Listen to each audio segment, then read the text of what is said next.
Yeah, you are welcome again on this channel Pamba Lugha na Jemuve TV. Leo ningependa tujifunze Kiswahili na nyakati za wakati. Kama tulivyoona kwenye video nyingine, tuliona nafsi za Kiswahili, nafsi ambata. Tena tuliona video ambayo ilituonyesha vitenzi ama msamiati tulivyokuwa tunajifunza. Ndio maana leo ningependa tujifunze namna ama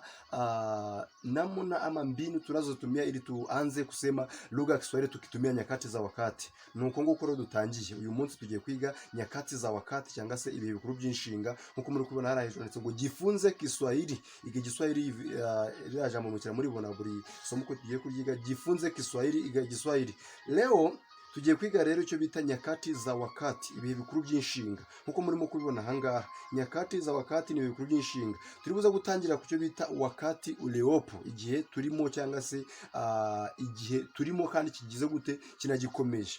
Niyo bita wakati uliopo. Mu cyongereza is what we call present continuous tense. So please today just I would like all of you to look at here. Nabwe ngo ahangaha tuzajya twigira hamwe icyongereza Igiswahili, niyo mpamvu murimo kumva ndimo kuvanga ariko nta kibazo. So reka dukomeze rero nyakati za wakati. Wakati uliopo, hali ya kinishi, ndivyo tunaanza hivi. Nibyo dutangiye ubu ngubu rero. Tugiye gutangira turi buryo twaje dukoresha cyangwa se twaje dukora interuro twifashishije njenga twize arizo mimi, wewe, ugakomeza ukagera kuri wawo. Twabonye nafsi ambata ariho ni u, a, tu, mu, wa. Tuza kubona video yaje kutwereka vitenzi cyangwa se inshinga. None tugiye kureba uburyo twatangira kuvuga ururimi rwacu rw'Igiswahili. Muri kubona hano rero kuri video ahangaha twatangira navuga ngo nyakati za wakati bivuga ibihe bikuru by'inshinga. Wakati uliopo ni igihe turimo. Wakati uliopo igihe turimo kandi kigikomeje. Urimo kuvuga ibintu mvuze ngiye gutanga urugero mvuga ngo ndi kwigisha, ni ibintu biri kubaho ngubu kandi bigize gute bigikomeje. Uvuze ngo nanjye ndi kwiga cyangwa se wowe urimo kwiga, uri kwiga, ni ibintu biri kubaho ngubu bigikomeje. Twatangiye rero hano haranditse ngo mimi, twaje kubibona video. Niba utarayibona ndagusaba ngo usubire inyuma muri video hari yanditse sehemu ya pili, twabonyeho nafsi za Kiswahili, njenga z'Igiswahili. Kadukomeze rero hano haravuze ngo mimi ni. Noneho uburyo twaje kura ni hali ya kinishi, ni uburyo bwemeza. Tugiye kuza kureba ibintu biri kuba bungubu mu buryo bwemeza. Ubuhakana bwo ntabwo tubuza kubona muri video ikurikiye. Uburyo bwemeza, inshinga zose cyangwa se iri kuzitoragura mu buryo bwemeza mu Giswahili zirangwa n'akajambo kitwa na. Niyo mpamvu mwaje kubona ngo mimi ni napika, njewe ndi guteka. Inshinga ni kupika. Iyo yatanagura inshinga mu Giswahili ukuraho iyi ku. Niyo mpamvu ukora twayikuyeho. Noneho akangaka kaza gukurikira iyo bita nafsi ambata ngo twabibonye ni u, a, tu, mu, wa. Mwatubonye hangaha. Noneho nafsi ambata iza gukurikirwa n'iki? Nako kagambo karanga cya kagaragaza wakati uliopo, igihe turimo kigikomeje. Niyo bita kiambishi cha wakati, cyo twifashisha kugira ngo tuvuge igihe. Mimi ninapika, njewe ndi guteka. Urafata za nshinga twigezeho kubona nawe utangire kuzikoresha. Vuze ngo wewe unaandika, rwako ko twakuyeho ku, nazana ngo wewe u. Iyi u twaje kubona kari nafsi ambata ya wewe. Noneho na ni ibintu biri kuba bigikomeje. Una ukureho ku, unaandika, uri kwandika. Yeye anacheza, we arimo kugira gute? Arimo gukina. Yeye anacheza, we ari gukina. Sisi tunalima, twebwe turimo guhinga. Inshinga ni kulima. Twaje gukuraho ku, urubone irima niyo twaje gushira hangaha. Sisi tunalima, inshinga ari kulima, twebwe turi guhinga. Nyinyi mnatazama, mwebwe muri kwitegereza. Nyinyi mnatazama muri kwitegereza. Nyinyi mnatazama hapa, mwebwe muri kwitegereza hangaha.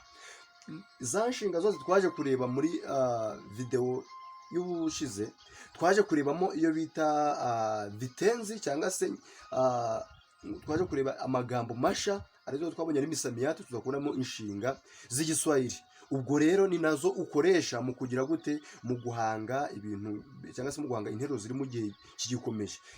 Nahuye ngo ukuraho ku, none ugafata nafsi ambata ukazikurikizaho ya na, ibi bivuga ibintu bigikomeje. Uvuze ngo njewe ndi kwiga Igiswahili, wavuga ngo kubera ko kwiga ni kujifunza, uzakuraho ku, uvuge ngo mimi ninajifunza. Yaku uyikureho, ni najifunza, ndi kwiga. None navuze ngo nyinyi mnatazama, mwebwe muri kwitegereza. Wao wanasimama, bo barahagaze. Wao bivuga bo, twarabibonye. Wao wanasimama, bo bari kugira gute? Barahagaze. Mama, ubwo hano mama twamusimbuza yeye kuko twamusimbuza we. Ni hari mu cyongereza twita personal pronoun. Mami can be pressed by she, okay? Niho mpamvu twavuze rero mama tuza kubona anafua nguo, ari gufura iki? Imyenda. Mama anafua nguo, inshinga ni kufua, bivuga gufura. Mama anafua nguo. Walimu wanafundisha wanafunzi, abarimu bari kwigisha abanyeshuri. Walimu wanafundisha wanafunzi, abarimu bari kwigisha abanyeshuri, inshinga ni kufundisha. Ng'ombe anakula majani, inka iri kurya ibyatsi. Ng'ombe anakula majani. Guhera ubu ngubu menya yuko ibintu bigikomeje muri present continuous cyangwa se mu ndage y'igikomezo nkuko mu Kinyarwanda tubyita. Mu Giswahili ukoresha akajambo bita na mu buryo bwemeza. None ukazakurikira icyo bita iki? Nafsi ambata. Nafsi ambata twarazibonye nizingizi. Niba uvuze wenda ngo twebwe tugiye ku ishuri, uzaba ngo sisi tuna, inshinga ni kuenda, kugenda. Sisi tunaenda shuleni. Uvuze ngo twebwe turi kurya ibiryo, uzaba ngo sisi tunakula chakula. Uvuze ngo twebwe bo bari kugira gute? Bari gusoma ibitabo, uvuga ngo wao wana, inshinga ni gusoma, ukora ku wao wanasoma vitabu. Ubwo rero kugira ngo igice cya musamiyati cyangwa se video ya musamiyati itaji gucika, ni ibingibi tuzadukoresha mu buryo bwemeza mu gihe tuzaba turimo kuganira Igiswahili, nje nawe cyangwa se njewe nawe n'abandi tuzajya tuganira Igiswahili. Wowe sangiza iyi video bari kugira ngo baze kubibona, ujye ubona umwanya wo kugira uganire nabo kugira ngo uze shimangira ibyo wize mu mvugo cyangwa se ubivuga. Ili ujue lugha lazima useme ama lazima uongee na wengine. Huwezi ukajua lugha bila ya kuongea na wengine. Ndio maana kutaka ufanye subscribe, shares na wengine waone hivyo, alafu muanze kuzungumza na lugha yetu ya Kiswahili. Zai jieni.